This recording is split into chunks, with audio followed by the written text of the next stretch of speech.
Hello. का है त काहे से कह तारू आगे पगली ते ऐसे काहे बोला तारी? काहे त हम तारा से ना प्यार करीले?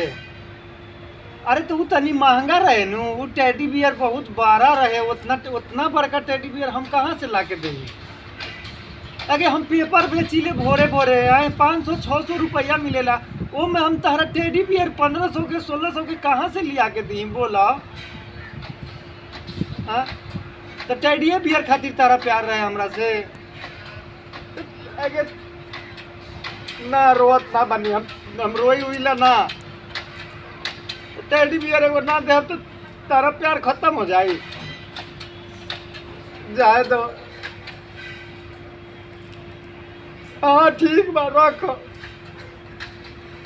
साला कहाँ जाने किस्मत में लड़की लिखले ना बा। हाँ तो तारा के फेयर लवली दिले रही कैसन बा? देखा एगो नया कलर के वो ओठलाली ले आयल बनी लिपस्टिक। हाँ हाँ तो वो लगा के देखो ना तो बहुत जमी तारा में बहुत।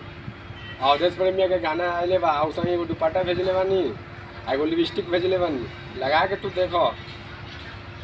हाँ हाँ लगा के एगो सेल्फी खींच के भेजियो तो, चाहे वीडियो कॉलिंग बात करम तो दिखा दियो।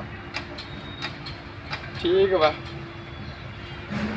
अच्छा हाँ तो वो तो हम कहले ही रही तारा के लेके आओ तनी तो लेके आए हैं। बोली भाई आओ तनी तो लेके आओ तनी। है ठीक बा। का भाई का हाल बा हो? ठीक बा तनी रख तनी 2 मिनट फिर बात करो तनी। का हाल बा? कौन रहे? कौन है? पूछो बा। अरे बाप रे, तारा इतना तारा में ऐसा का खास बात बाटे कि तारा 10-10 गो गर्लफ्रेंड बा? हमारे एगो गर्लफ्रेंड जब कोनो लड़की से बतियाइला तनी गिफ्ट, तनी हम 200-300 वाला गिफ्ट दिले तो खिसिया के हमरा से अथी कर देवले। भाई हम हाथ जोड़ता नहीं, गोर पड़ता नहीं, कुछ कर।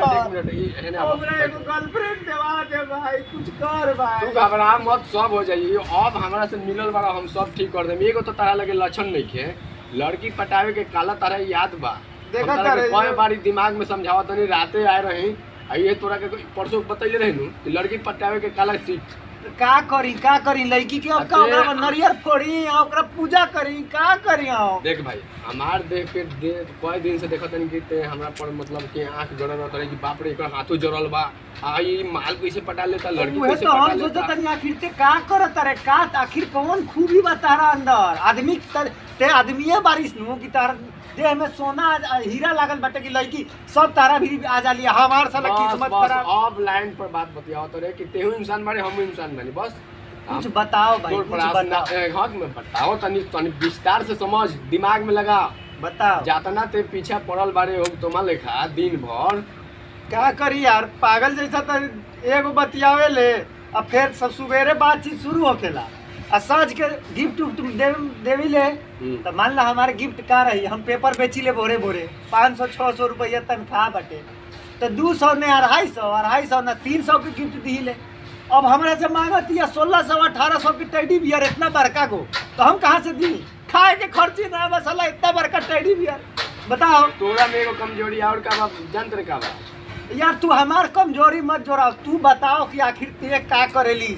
हम ये करेनी सारा लड़की तोहरे पीछे पागल बाटे, हमारे कोई वैल्यू नहीं थे। तो ये हमार मन देख के हम का करेनी, वो तो हमार बाटे पर मतलब वो हमार बा, हम कैसे वो हमारा हाथ में आवेला। कैसे ते का दिमाग लगावे हमरा वो बताओ ना। दिमाग हम ई लगावे नीनू कि लड़की के सबसे पहले कमजोरी पकड़े के चाहिए। का कमजोरी का बा? वो कौन चीज में ज्यादा खुश रहती है, कौन चीज ओकरा अच्छा लागता। यार ओकनी के महंगा सामान अच्छा लागेला तो महंगा सामान के औकात बाकी ओकरा दी।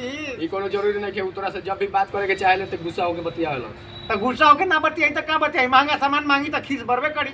गुस्सा करबे तो गुस्सा करे वाला लड़की रिजेक्ट कर देवेली सब। गुस्सा करे वाला लड़का के लड़की 1 नंबर में पहले ही रिजेक्ट करेली सब। अच्छा तो एकर मतलब कि नंबर 1 गुस्सा ना करे के? एकदम गुस्सा नहीं के करे के। आगे दूसर का बाद अगर तोरा के कोनो भी लड़की अगर नैन से नैन मिला होता, नजर में नजर, अच्छा तो ते एकदम ओकर चंडाल के तरह ओकरा ऊपर देखते मत रह जो। अच्छा तो ओकरा ना देखे के बा? ना हल्का मुस्कुरा के नीचे पलक तेहू कर ले। अच्छा हल्का मुस्काए के बाद। हाँ अब ते देख का होला कि ते मतलब सीधा ओकरा वो तरफ देखत रहे लड़की के तरफ, तो लड़की ये बुझी कि बाप रे गुंडा की तरह देखता, बुझाता कि नतिया खा जाई का तो टुरा अच्छा एक नंबर गुंडा के तरह से हमरा के देखता। अच्छा और आगे ओकरा आगे हाँ ओकरा आगे ओकर हर एक थोड़ा तारीफ कर, हर एक अच्छा। चीज पहनतिया ओढ़तिया सब चीज में हल्का हल्का तारीफ कर, ज्यादा तारीफ भी मत कर। अच्छा माने कि ओकर तारीफ करे के बाटे कि तारीफ आज- करे के। मान ला कि आज बड़ा कौन सुंदर ले? लागत तारू, आज बड़ा बढ़िया लागत तारू, मान ला आज तारा हम देखनी है तार सूट के रंग बड़ा बढ़िया रहे, ऐसे बोले के बस बा? बस बस वाह भाई, तोरा वाह। दिमाग बा, वाह, अब तोरा वाह, दिमाग वाह, अब सीख ले। हाँ, आगे बताओ एक बार बात बताओ तनी। हाँ। एक बार अगर एहू से तोरा नहीं होत हाँ तो एगो ब्यासा पंचायत भवन से पश्चिम ओकर घर में ब्यासा लड़का ह अच्छा ओकरा 50 गो लड़की मतलब कि गर्लफ्रेंड बाटे ओकर 50 गो हर एक जिला में बा, हर एक गांव में बा। अरे बाप रे बाप। तो वो लड़का से तोरा के दोस्ती करा देता नहीं, अगर हमरा से तेना सीख पैबे सही से अच्छा। तो वो ब्यासवा से सीख लिए पंचायत भवन से पश्चिम ओकर भाई घर तो अभी बाटे। तेज बतैली जानू वन ओ बढ़िया पर बा। हम ट्राई करके देखा था एकदम फाइनल बा। त ऐसा एगो काम करी ह, हम काले साँझ के आई ठीक नु हाँ। आ तेज आज बतैले ह, काले दिन भर वही फेरा में हम घूमब, अब जौन लड़की बढ़िया मिली तो पहले मुस्काई हाँ, अब फिर ओकर तारीफ करब बस बस आए, तो लड़की पट जाई बस ठीक नु? एक और बात बा, ओकरा अलावा और बा का? भाई के मतलब बा कि देख चाहे जितना रुपया के ते गिफ्ट दे दे वाला के बात बा, जेब में 50 पैसा वाला टॉफी एगो ले लिए, अच्छा एगो तोरा लगे पैसा नहीं के तो एक एगो ले लिए, अच्छा चाहे दू गो एगो ते अच्छा खाइए। लेम चूसवा जौन आवेला हाँ ओकरा के देत रही एगो ते खाइए एगो ओकरा दे हाँ। अच्छा तो लेम चूसो जरूरी बाटे बस, प्यार बस। करे खातिर एक और बात बा, अगर तोरा सामने लड़की हिंदी बतियावतिया हाँ। तो ई बुझिए कि वो हमरा के पसंद करतिया अच्छा भोजपुरी बोली त ना ना, ऐसे कि वो अच्छा, तोरा के अच्छा। पसंद करी तो तोरे हिंदी आजकल के लड़की है जब पसंद करता ऐसा नहीं। अच्छा तो वो हिंदी में बात करेली सब बात करेली सब। अच्छा तो हिंदी में बात करे, अगर कर देलक हिंदी में बात हाँ। तो बुझा कि लड़की पट गई पट गई, अरे पट। वाह इहो वाह। एगो तोरा के तरीका तो सुन ना बता दे। अभी हम जाता नहीं ठीक है, आ काले तहारा वाला ट्राई करब, अगर तहारा वाला से घबरा गई तो ते भेंट करा दिए गुरुजी से जे चल। व्यास गुरु बतावत हाँ, रे व्यास बारे में। ठीक है मिलब काले ठीक नो ठीक, ठीक। चला तानी ये भाई सुनो ना लव यू बस, भाई बस, लव यू बस। बाय बाय बाय बस याद रख ले रही है ये। ठीक बा। नमस्कार दोस्तों, मैं आपका दोस्त बॉबी मनोरंजन शर्मा। अगर ये वीडियो आप फेसबुक पे देख रहे हैं तो हमारे पेज को लाइक करिए, अगर यूट्यूब पे देख रहे हैं तो हमारे चैनल को सब्सक्राइब कीजिए और वीडियो को लाइक ज़रूर कीजिएगा। और बाकी बीरन जी समझाएंगे क्या समझाना है, बोलिए। हाँ ये कहे के बा कि भोजपुरी हमनी के समाज कभी पीछे ना हटे के चाहिए, या कुछ शिकायत आवता हमारा लगे ऐसे कि लेडीज़ के लोग मांग करता, लेडीज़ आई पहले आगे हमनी के तो बढ़ावा, थोड़ा सा आगे बढ़ावा लो, बाकी सब ठीक बा।